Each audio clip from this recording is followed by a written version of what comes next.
Drone as first responder programs are revolutionizing public safety and attracting the next generation of first responders.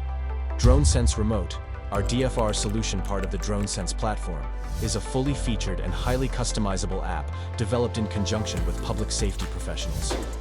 DroneSense Remote enables your agency to deploy drones to an incident from dedicated launch sites the moment a call comes in.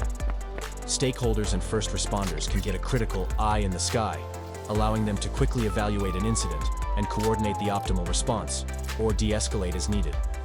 Agencies with DFR programs report an average response time of 2 minutes and often arrive on scene first before any ground personnel.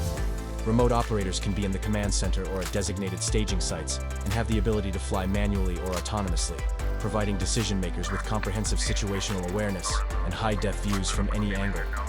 Live streams of the incident can be shared internally or with cooperating agencies, giving teams on the ground a bird's-eye view of potential threats and hazards, which can save time, limited resources, and even lives.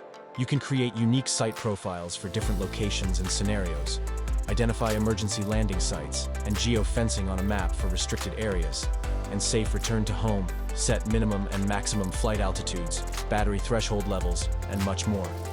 Remote operators can fly a drone manually or autonomously from a web browser using a PlayStation 5 controller or keyboard by placing a cursor on the location of interest or simply typing in an address or lat-long in the search bar. The app provides a rich level of detail, from intuitive telemetry and color-coded controls for flight modes to time on station and ADS-B information to ensure proper deconfliction with crewed assets. DFR programs are becoming more integral to real-time command centers, and our platform adds purpose-built calls for service functionality to seamlessly add drones to your workflows. Calls for service can easily be initiated while a drone is in flight, with all CFS data logged for every flight. All flight logs are automatically recorded and can be turned into reports or dashboards and made available to the public for greater transparency and improving community relations. DroneSense Remote currently supports the DJI Dock 1 and 2 and several aircraft including the M3, M30, M350, and more on the way. The future of emergency response is here. Revolutionize your response with DroneSense Remote and see why leading agencies using DFR nationwide trust DroneSense.